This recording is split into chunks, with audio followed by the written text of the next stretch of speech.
There was this interesting comment that I read the other day. What if Karate Kid 2 was actually filmed with Johnny Lawrence as the main character of the story and Miyagi training him? That would be something.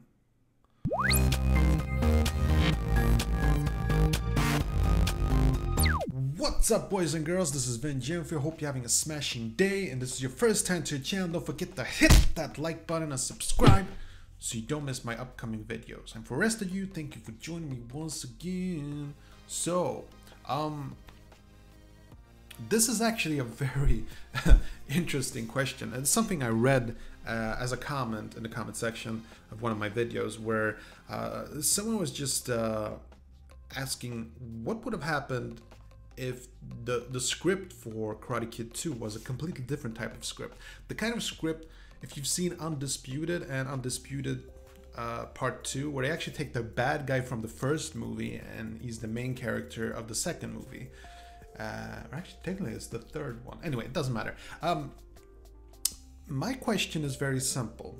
What would happen if the second Karate Kid movie started the same way, the parking lot thing, and instead of, you know, going over to Okinawa, he actually stays behind, and Daniel LaRusso is supposed to leave for the summer to go to Uncle Louie or something, you know, he's supposed to live there. There is some kind of a story there where his mother has to go somewhere and take care of someone who's sick.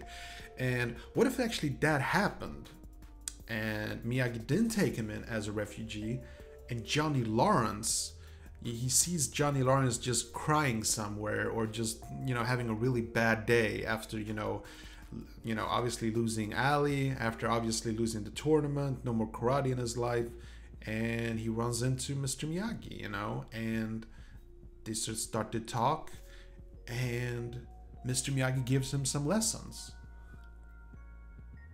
I mean, we're talking Miyagi Cobra Kai, you know? Obviously, it wouldn't have made a very interesting Cobra Kai series, most likely. But it sort of would have made an interesting point, like, because I think that we can all agree, especially after seeing Cobra Kai, that Johnny Lawrence is a really interesting character. He has a lot of depth.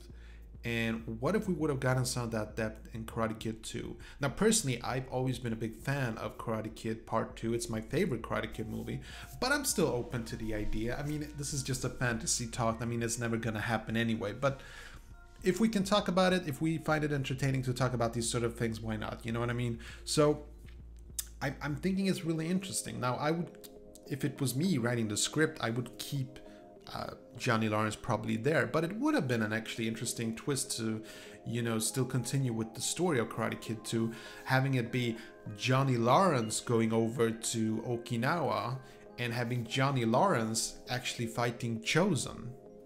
Now that would be something.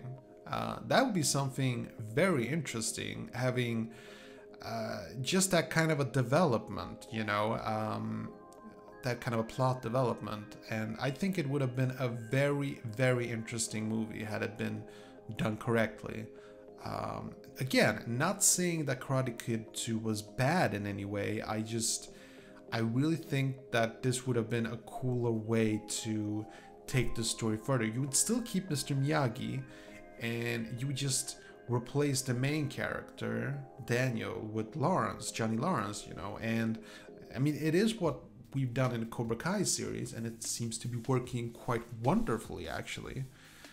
But mostly, I suppose it would have been interesting to just sort of keep both Daniel and Johnny Lawrence, but I just don't see how I would be able to write a script like that. So I don't think, I mean, anything's possible, obviously, but I think it would be a much better story if we just focused on Johnny Lawrence going to Okinawa, sort of learning the basics of good karate. Maybe, you know, like Mr. Miyagi feels like he needs to teach him, he needs to unteach him the bad karate of, you know, no mercy stuff, and just really teach him the good karate. And then he will face another bad karate student, and that's, you know, Sato with his apprentice Chozen. So I don't know. I'm kind of, you know, when I start to think about it, like I can sort of see it in the movie in my head. Like I can just see, you know, Johnny Lawrence, you know, just messing around with Chozen and Yuki, and it would be cool. I think it will be really more interesting story to take some of that broken, because maybe it would be more interesting because Daniel is already a winner in the beginning of Karate Kid 2. You know, there is really no struggle.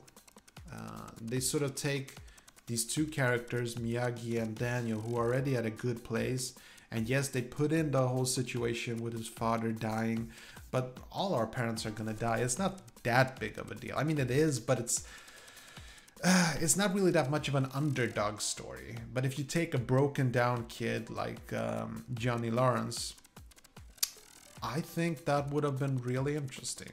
Then, I don't know, and probably in Karate Kid 3, they would just sort of make Daniel come back, and maybe they would have like a rematch.